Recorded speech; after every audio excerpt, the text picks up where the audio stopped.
Hey everyone, Matt Morris, mattmorris.com. We're running a few errands here. Just had a thought pop in my mind, so I thought I would hop on here and share it with you guys.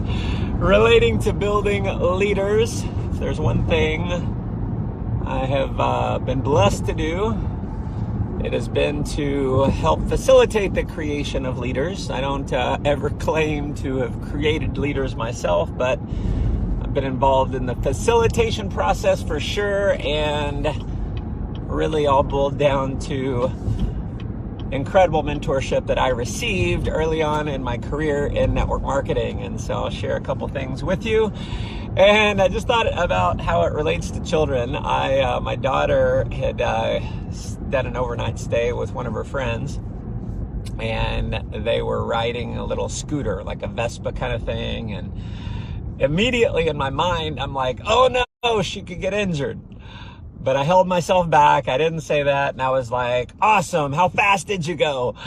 And she's like, oh, it went like 15 miles an hour. And I'm like, cool, go for it. Right. And, I think there's so many parents out there that would be crazy scared to have their 10-year-old riding a, motorized vehicle.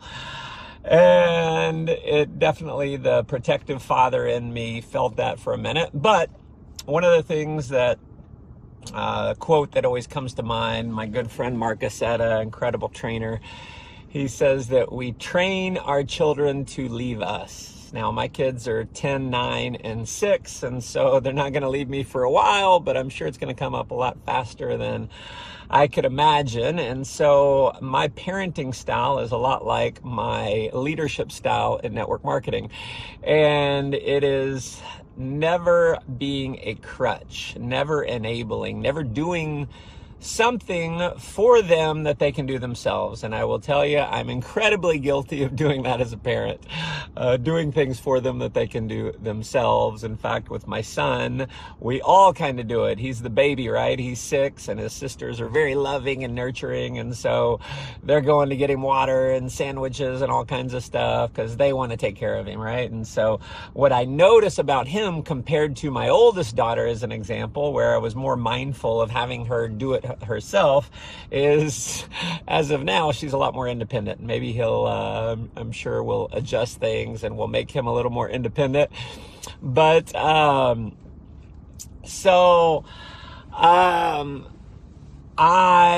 let's see, in relating to network marketing, if you look at network marketing leaders, there is the mother hen philosophy where you have leaders who want to protect their organization, and they'll call customer service for people in their organization or for new people on the team because they don't want their new rep to have to sit on the phone for 30 minutes or figure it out on themselves. And I've just always been of the nature of, you've got to do it yourself, because if something like that, if a little bit of a challenge blows them out in the beginning, they're going to get blown out eventually. And it's one of those things where my mentor, I was afraid of public speaking, like really afraid of public speaking. And I didn't want to do it at all. And he forced me to do it before I was ready. He was like, you're going to speak tomorrow night. And I said, no, I'm not. He said, yes, you are. And he's like, you're coachable, right? And that was the one thing. I had to be coachable, so I had to take his mentorship. And I did it. And you know what happened? I sucked, but I got through it, and I did it again and again and again, and eventually became a good speaker. But had he not pushed me, I would have stayed in my cocoon. And so think about the ways, if you're in network marketing, and if you're a parent, I definitely don't claim to be the best parent in the world, but have some pretty amazing kids, so, proud of them. But what are the ways that you're keeping them in a cocoon? Think about that for a minute. What are the ways that you're keeping them in a cocoon? Whether it's your kids, whether it's your distributors, now, are you telling your people never do a presentation without an upline present? I mean, that's one of the things that I've coached on.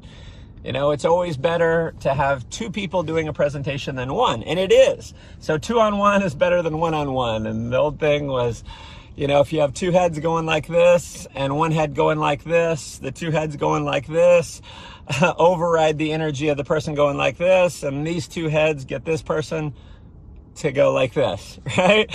And so it's the unfair advantage. It works for sure. Here's where people keep their people in a cocoon is when they say, never do a presentation, never do a call without an upline present, never do it unless you can do a three-way, and you absolutely cripple. Now you can build a team of a few hundred people. I had someone reaching out. They were arguing with me on this point, and I happen to know the size of their team. They got a few hundred people in their group. And I'm like, you got a few hundred, you've had some success, and you can do that with a few hundred, but you're never going to have tens of thousands, because you're not going to build amazingly strong leaders by making them have a crutch with them. Okay.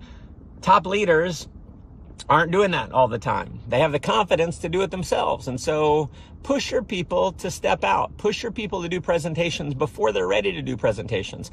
Okay. Push your people to do three-way phone calls for you. Okay. If you've got a prospect, call someone in your downline and have them do a three-way phone call for you. So that's what my mentor did with me. He was training me. He was building my leadership early on. And it's funny with parenting, I see parents all the time. We're at the park or wherever it may be, and they're telling their kid's climbing a tree, and they're like, be careful, be careful. I'm the opposite. I'm like, go higher, go higher. And they're like, don't jump off of that. I'm like, how far can you jump off? Now, my philosophy, and like, I want to protect my kids, obviously, but I would actually rather my child get hurt a little bit and be amazingly confident than keep them in a cocoon forever and make them believe they can't do anything.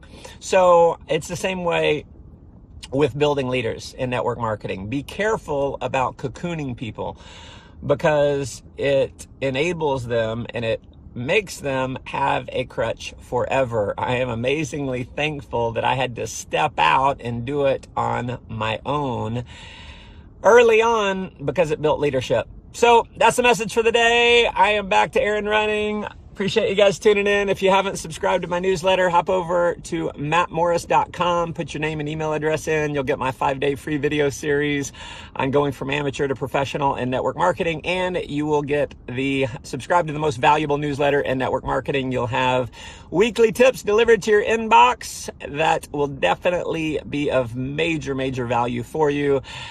And listen, if you feel like this can add some value to some others, definitely hit the share button. Thanks so much. Love you guys. Take care.